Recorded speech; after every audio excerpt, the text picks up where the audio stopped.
1 घंटा बहस चली। मैं 2 बातों पहले टिप्पणी करूँ। एक तो जो बात नावेद जी ने लास्ट में कही, मेरी हो सकता है उनकी बात सही निकले, लेकिन मेरी समझ ये कहती है एक पत्रकार के नाते जितना पश्चिमी उत्तर प्रदेश मैंने देखा समझा है, ये संभव नहीं। ये किताब में लिखी इबारत तो है, ये प्रैक्टिकली संभव नहीं। आप भाजपा के साथ खड़े होंगे तो आपका नाम अनुप्रिया पटेल हो, जयंत चौधरी हो, ओम प्रकाश राजभर हो, संजय निषाद हो, इससे कोई फर्क नहीं पड़ता। ये बात लिख लीजिए, जिन जिनको गलत फहमी दूर कर लीजिए। ऐसा कभी नहीं होने वाला कि थोक में मुसलमान आपको वोट दे दे रहा, बोले भाजपा थोड़ी ना, ये तो जयंत हैं, ये तो अनुप्रिया हैं, ये तो राजभर हैं। अरे ऐसे होता तो वो दारा सिंह चौहान के चुनाव हार जाते, वहां तो राजभर जिता ही नहीं थे उनको। ये सब बातें ठीक नहीं। क्या आप सोचते मुस्लिम वोट वाला आदमी उसके पास दिमाग नहीं? वो जानता है कि ड्राइविंग फोर्स तो बीजेपी है ना, फैसले तो बीजेपी के हैं, करेंगी। अयोध्या में राम मंदिर और थोड़ा ऊंचा हो जाए, इसके लिए क्या मीटिंग होगी, उसमें राजभर बुलाए जाएंगे? बोलो भैया, मथुरा में कृष्ण जन्म स्थान को मुक्त करना है, इसके लिए मीटिंग में जयंत चौधरी बुला के इनसे सबसे राय मशविरा होगा कि नहीं ना? ये भाजपा करेगी, स्वाभाविक भी है, इसलिए ऐसा भी नहीं। दूसरी बात जो कही गई कि मुझे लगता है कि जो बात रोहित ने कही थी वो उन्होंने गलत कही, सही कही, मन से कही या सच्ची थी वो जाने, लेकिन मेरी समझ भी यही कहती है। मुझसे अखिलेश जी या किसी ने कहा नहीं, लेकिन मेरी समझ ये कहती है कि अगर मैं उनकी जगह होता, अखिलेश जी की जगह, नावेद बाबू, तो मैं भी घर का पैसा नहीं फूंकता ना। 2,000 करोड़ रुपया चुनाव में लग जाए और उससे अर्थ के मान लीजिए 2 सीट जीते तो यूएन में सीट मिलेगी क्या? नहीं ना। और मान लो 4 जीते तो मंत्री बनेंगे क्या? नहीं ना। और 1 भी नहीं जीते तो भी क्या फर्क है? आप बलिया जीत गए या बलिया हार गए, एक उदाहरण, बलिया में कप्तान आपके फोन से ना पहले अपॉइंट हो सकता ना बाद में अपॉइंट हो सकता। सच्ची बात यह है कि नहीं पांडे जी? आप जीत जाओ, हम करें 1 लाख ने 5 लाख वोट से जीत गए, तब भी आपके कहने से थानेदार नहीं लगेगा। ये बात विजय राठी भी जानते हैं क्या? तो प्रैक्टिकल मुझे नहीं पता रोहित से कभी किसी ने कहा कि नहीं कहा, लेकिन समझ ये कहती है कि स्वाभाविक आदमी अपने रिसोर्सेज, वो ये कहेगा आपको कथा करानी है, पंडित जी का इंतजाम करो, मूर्तियां रख जाओ, यहां प्रसाद अपने घर से बना के लाओ, हम अपने घर का कमरा दे देंगे, कथा करा यहां लो क्या, लेकिन प्रसाद आप बांटो अपने पैसे का। ये चुनाव कांग्रेस का है। और अगर आप सत्ता में होते तो तब भी अखिलेश यादव के लिए यहां मामला दूसरा होता। जब वो सत्ता में भी नहीं उत्तर प्रदेश में, तो क्या फर्क पड़ रहा है? हो सकता है इसीलिए सपा ने कहा हो कि बहुत एग्रेसिव प्रचार क्यों करें, क्योंकि प्रचार महंगा भी है। और जहां उनको जाना उचित लगा वहां वो गए, उनको लगा कि फाटक पे जाना है तो कल फाटक पे गए। अब उसकी कैसी कैसी फोटो आ रही बताओ। रोजा में अब कहते हैं भाई रोजा में पानी भी नहीं पिया जाता है, और वहां कैसी कैसी फोटो आ रही थी। नहीं, अब अफजाल अंसारी ने अच्छी मेहमान नवाजी की, ये तो दिखाई। और अगर वो मुख्तार के मरने पर ईद ना मनाई जाए या मुख्तार को पद्मश्री दी जाए, पद्म भूषण दी जाए, इस तरह की मूर्खताएं ठीक नहीं। ये समाज में नैतिक संकट पैदा करेंगी ये चीजें। मुलायम सिंह जी को पद्म भूषण मिला, पद्म विभूषण मिला, किसी ने आलोचना नहीं की, लेकिन वही पुरस्कार आप, वही सम्मान आप मुख्तार के लिए मांगेंगे तो कल अतिक के लड़के भी मांगेंगे। और परसों गुड्डू मुस्लिम अगर हाजिर हो गया तो वो भी नहीं मांगेगा, वो कहेगा हमको पद्मश्री तो दो, छोटे मोटे तो हम भी जनसेवक हैं। ऐसे ऐसे बम फेंकते थे झोले में ले जाके, नहीं, जैसे लड़की की विदा बतासे फेंकते हैं ना पाणे जी, ऐसे वो सटासट दोनों हाथ से बम फेंक रहा था गुड्डू मुस्लिम, नहीं तो कल को वो कहेगा मुझे पद्मश्री तो लाओ। जब चाचा को पद्म भूषण दे रहे हो तो मैं भी छोटा खिलाड़ी हूं, लेकिन पद्मश्री लायक तो हूं। हम देश को किधर ले जाना चाहते हैं,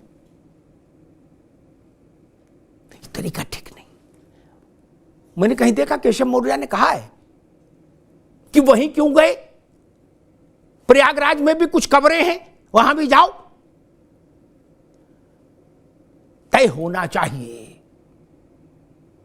समाज में शुचिता भी एक बड़ी चीज है। क्या इन्हीं इसी मुख्तार के साथ रिश्ते को लेकर शिवपाल यादव और अखिलेश यादव में ऐसे नहीं हुआ था? नावेश को हुआ था ना। अखिलेश जी ने कहा था कि मेरी लीडरशिप वाली पार्टी में मुख्तार जैसों की जगह नहीं होगी। फिर वो दूसरा बयाना लाए थे चाचा डीपी यादव का, वो भी हटा दिया था। अतीक मंच पर चढ़े थे, हाथ मिलाने की कोशिश की थी, हाथ झटक दिया था, याद है ना। उसके बाद आखिर ऐसा क्या हुआ?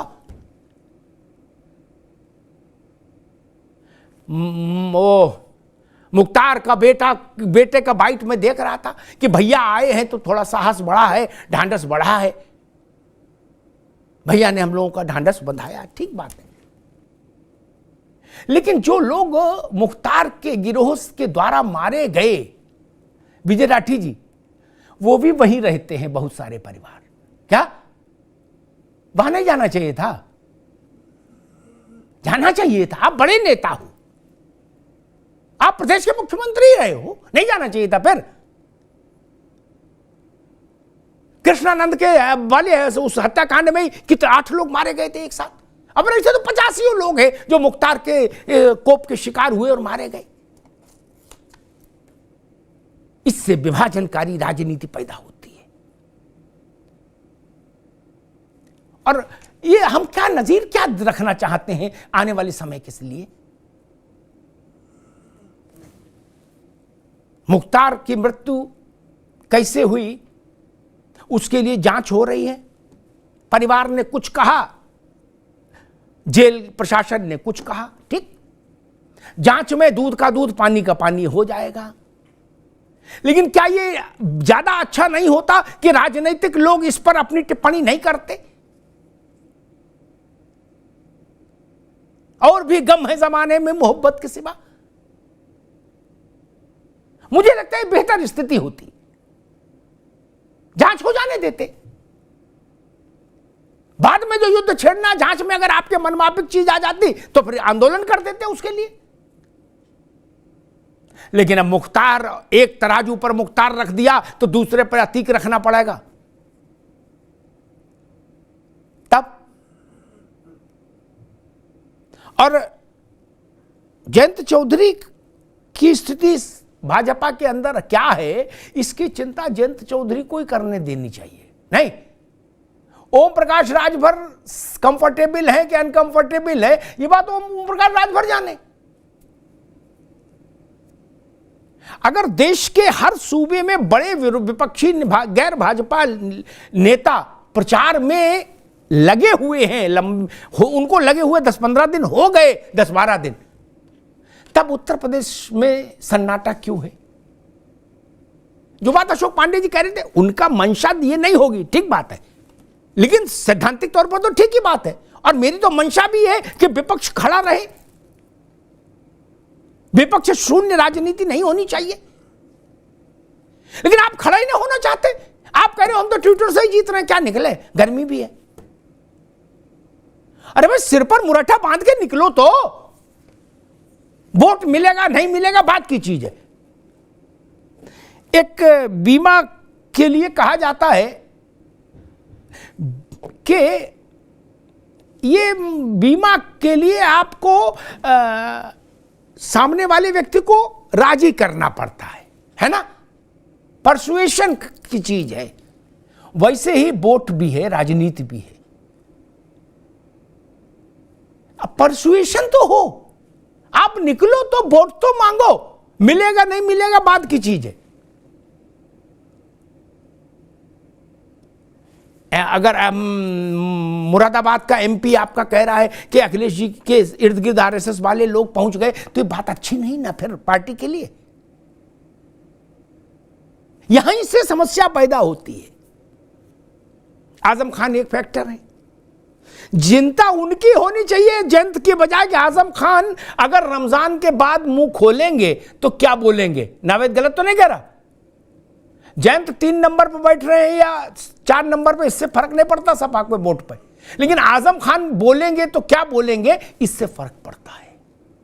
और इस बात चुनाव तक इस बात की भी मुझे लगता है कि वो रखनी चाहिए कि कोई ज्यादा उत्साही कार्यकर्ता विजय भाई अचानक से मुख्तार के लिए पोस्टर ना लगा दे आपके चौखट पर आकर कि इनको पद्मश्री दो, पद्म भूषण दो, ईद ना मनाओ। ये सब चीजें निगेटिव इंपैक्ट पैदा करती हैं जनता के मन पे।